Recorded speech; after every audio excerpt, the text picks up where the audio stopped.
Hey guys, welcome back to the Flip Flop Fab Shop. In this video we're going to be back on the Land Cruiser. So it's been a while since I've made a video on this. I haven't had any troubles with it, and I haven't been working on it. But last week I was heading to work and the whole drive was fine. About 19 minutes or so, I go to pull into the parking lot at work. I go to press the brakes. The brake pedal is hard as a rock and I just keep on moving. So I jammed the brake pedal hard, like 2 more times. My adrenaline was through the roof, so it's probably hard for me to recall, but I think I hit the pedal hard twice and it finally stopped. And so then I just held the pedal down a little bit and just coasted into my spot. But it's like once you get past that hard spot, the brakes work again. It's really weird. It's like the booster doesn't want to work. So I was doing some research and some people said it could be the check valve. So, but we're gonna check that and I'm gonna show you what the truck's doing. Pedal. Okay. So if you press it once, it's fine. Press it again, it's hard in the middle. Hard, really hard. And it just gets harder and harder. And then it kind of goes to the floor eventually. So I'm gonna put it in reverse. So right now I have brakes. Okay, that's fine. Now it's getting harder. You can still see the ground.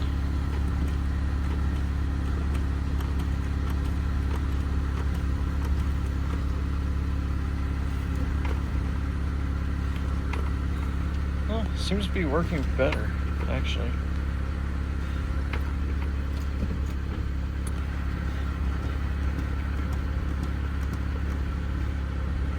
See right there, it's really hard. I have to press really hard to get it to stop. It'll still stop, but it's not the best. And then if you give the pedal a break, it works fine. So it's kind of weird. It's like the more you touch the pedal, the worse it gets, which is really scary when you need to stop a couple times. All right. So I guess the first easy thing to check is while the truck's off, let's go look under the hood. Oops.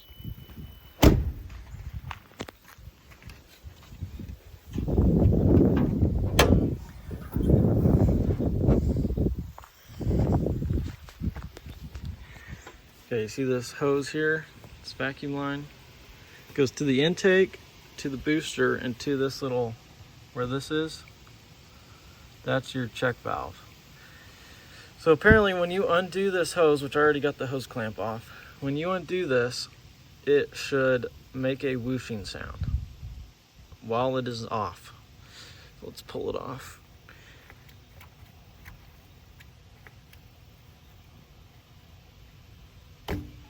And I got nothing. And I've done this, that's the 3rd time I've done it. So I'm going to pull it out real quick. I need to get this harness out of the way.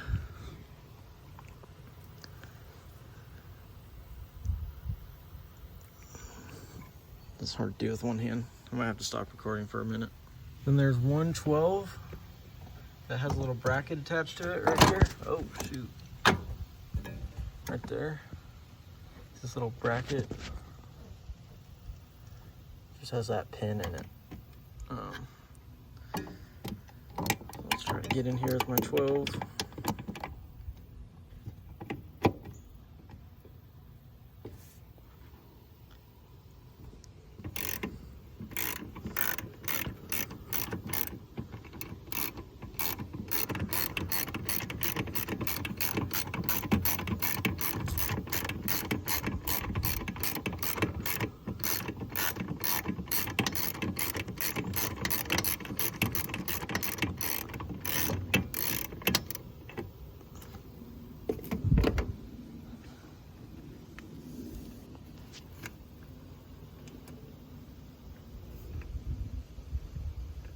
Okay, I'm not going to take it all the way off. I don't want to drop it in the dirt, but if I just slide this off, there we go.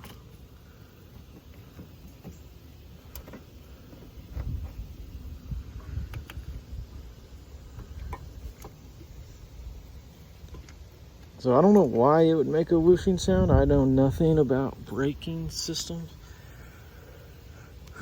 but it's just what I read. I might need a screwdriver to get this thing out. It's got a grommet around it too. Okay. I just got a screwdriver and I just pried it up around the edges. Be careful not to like press too hard on your brake booster, but when I pulled this out, it made a whooshing sound. It was like, psh. Well, this is weird. So if I blow through it this way, nothing. If I blow through the bottom,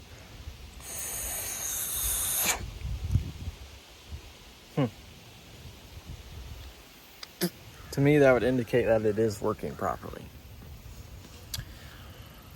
Okay. We'll do some more research. Another thing you can check is when you're checking your check valve, pull this off.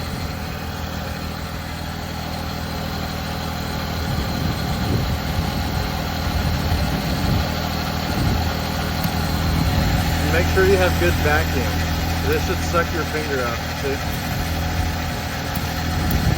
So I know there's not a problem with this, and I know there's not a problem with my check valve. And I'll show you the other tests I did, so I'll plug that back in.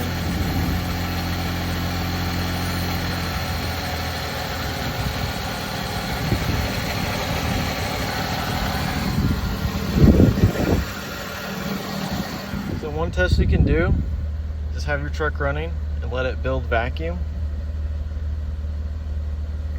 What the heck? Where's my ABS light on? It's weird.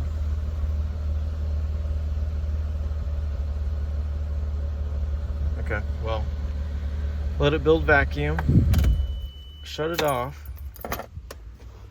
and the pedal, so your booster will hold vacuum, right?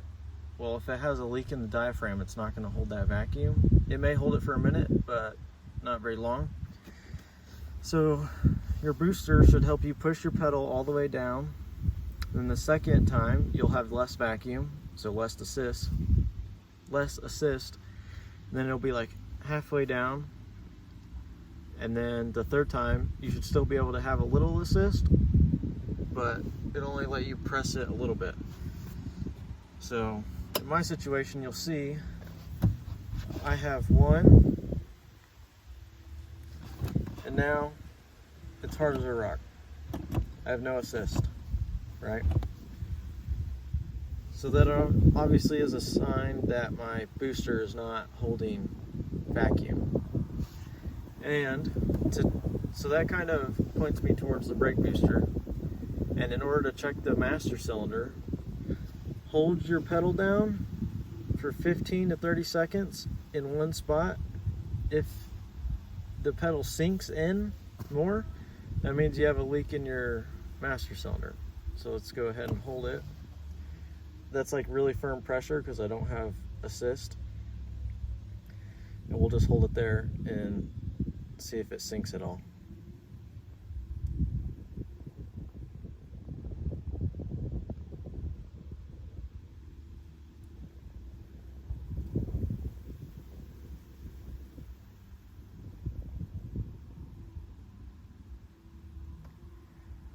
And it's not moving, and that's been almost 30 seconds now. So my master cylinder is good. So since those tests pointed me towards the brake booster, this is what we got. We got a Seikan, genuine, made in Japan. Japan Automotive. Apparently, Seikan was the OEM distributor for Toyota. And it's funny, even on this box, yeah, right there. Seikan, brake booster assembly, Toyota. And it's funny because that's like the exact part number kind of numbering scheme that Toyota uses. So I got this from Cruiser Yard, and it comes with the gaskets you need right here. You can get this same booster on Parts Geek for $420 plus shipping, I believe. Actually, I think it's free. So it's $420. Or on Cruiser Yard, they give you the gaskets you need, and I got 2-day shipping. It was like $465. The reason I went with the Seikan is apparently people buy remand units. Those are like less than $200. But I read, when I was reading reviews for this one specifically, 2 out of the 7 reviews said they ended up buying this one because their remanufactured one failed after 2 years. And I don't want to do the same job over again, so buy once, cry once. I got the Seikan. So we're going to go ahead and throw that in there. Apparently there's like 2 common ways of doing this. First way is remove all your brake lines to your master cylinder, but since my master cylinder is good and I don't want to have to re-bleed all my brakes, I'm going to just undo the bolts for the master cylinder and pull it back as far as I can. Hopefully that works. Obviously you'll kind of bind up the brake lines a little bit, but these should have a little malleability, so they should be fine. So you pull that out. There's like 4 bolts here. It's hard to see them. There's one there, and we already loosened this one when I tested check valve. And then obviously 2 on the other side. So pull those off. You'll be able to pull this forward. Once it's all clear, you can go in the vehicle. I haven't even looked up here yet. Yeah, you can see up there. There's 4 bolts there as well. And the pin right here for the brake pedal. So hopefully this doesn't take too long. I know it's going to take longer than I plan on, but let's get to work. I just got a 12mm.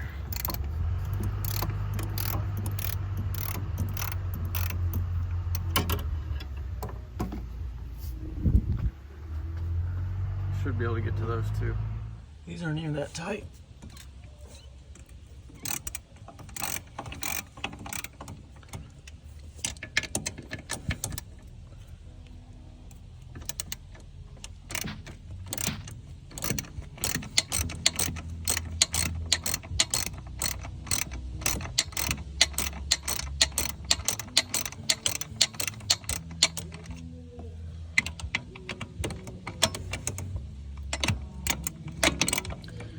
Alright, I'll update you when I get all those off. I just got like the 3-inch extension and the 6-inch. It actually made it a lot easier, so I'd recommend that. All the nuts are off, and I just wanted to show you. This is the, I don't remember what this was for. It's for like a wire harness or something. Maybe it's this one. But doing this so I remember this as well. And then this little guy, that little guy goes underneath. All right, so I got all the bolts off. And there's a little bracket. Okay, I'll come back for that. Finally got them separated. This little plate here goes like this on those bottom 3 studs, and it holds the throttle cable in. So you gotta push it out, push the throttle cable out of these, and then get this out so you can pull this back, because it kind of holds the master cylinder in there. So I pulled this back. Now we need to go inside and try to undo those bolts. This probably isn't going to be the best video because it's hard to record in here, but we need to get this spring off. Oh, that was easy. Okay. It's off. Now there's a pin right there.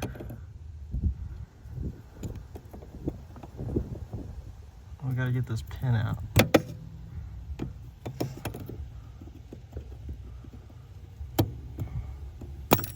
Oh shoot. All I did was push on it, it flew out of there. Okay, pin's out. Now I gotta get this out. I guess that's a pin too.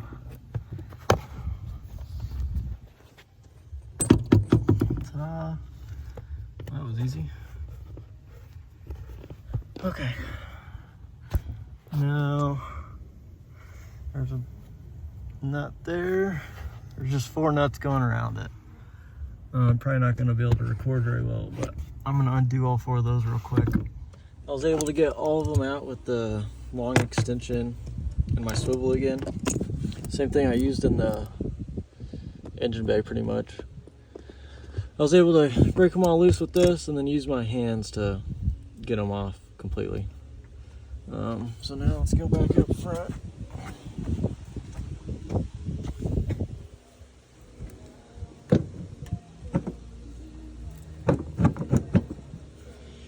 Okay, I'm probably not going to be able to record this. I don't have any help, but I'll update you on the progress. It's probably going to be pretty hard actually.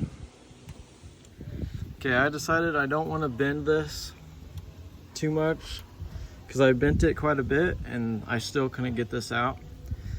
So I'm just going to get my, I don't know what you call that, brake, it's a line wrench or whatever. And I'm gonna take, where's this go actually? I'll probably take this off, and probably can't see it.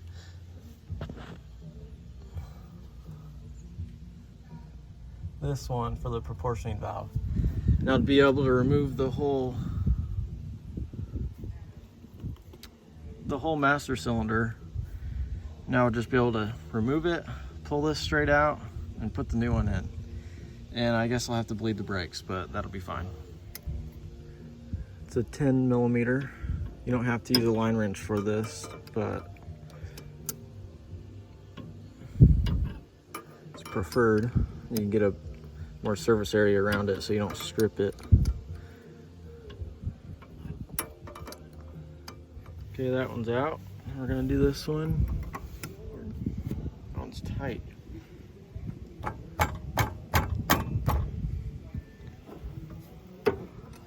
Okay, so I got this brake line undone, and I got the master cylinder out. Wasn't able to record, but there it is. See, I left all the lines connected, and the proportioning valve's right there.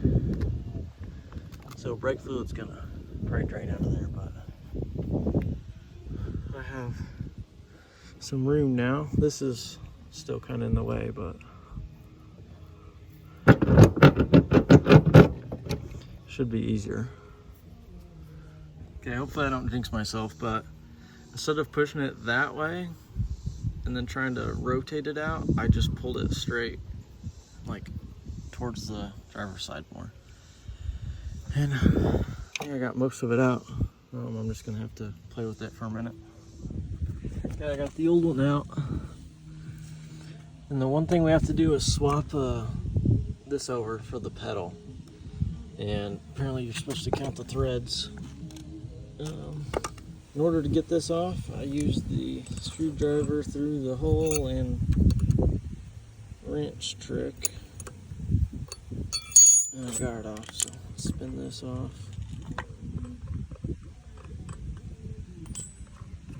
Your nut. I got her all tied together. I'm gonna try to put it in there. Again, I'm probably not gonna be able to record it. Just I don't have any help, and it's too windy for my tripod, so I'll try to get this in there. I got the last one out through this area. I wasn't able to get it out through this side of this brake line, only this side. So I'm gonna try to get it in that way again. I got it in there. It only took me like a minute. Make sure your heater, pesky heater hose or whatever this is called, is out of your way. And the 2 bolts on this side, so there's 2 on this side, 2 on this side. In order to clear the intake, you're gonna have to get the 2 that are on the driver's side in first at an angle, and then it'll just push right in. So, worked out pretty good. I'm gonna go back inside the truck and tighten up basically the firewall bolts and put the pin back in. Okay, I finally got the booster bolted in from the inside. I had some technical difficulties because I bolted it down and everything, and then I noticed this collar for the booster was on the completely, like, on this side of it, of the pedal. So then I had to take all the bolts out and reline this up and then tighten it up again. So make sure when you put the booster in, you line this up first. That way you don't have to go back and redo it. So now it's time for the pin. So I'll put that in.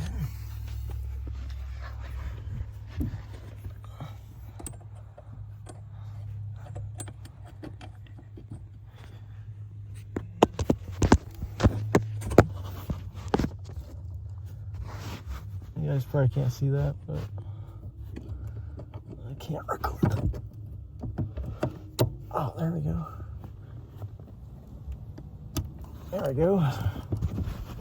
Okay. We're good to go. Return spring, where are you? Right there.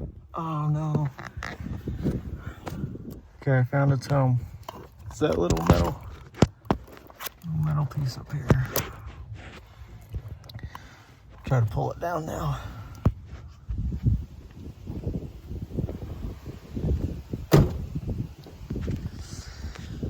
Now I gotta put the gasket on here and put the master cylinder back in. I didn't record much because it was just reverse of what we did the first time, but got this brake line in, this brake line back in, the other one on this side right here. Got my plate back on for my throttle cable. Got this bracket on for the throttle cable as well. And then, this is what you don't want to forget about. That little bracket here, that holds this in. And this guy here, this holds the wire harness in there, like so. You fold it down. There she goes.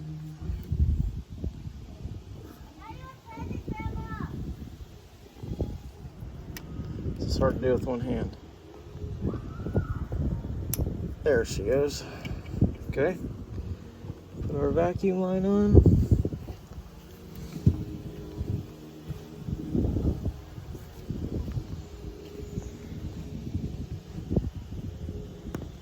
Wow, that one's a lot tighter than the old one.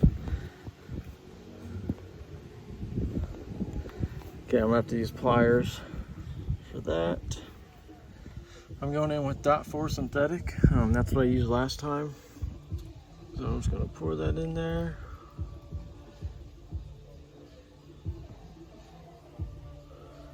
I'm gonna fill it pretty full. I have another bottle I need to open. Alright.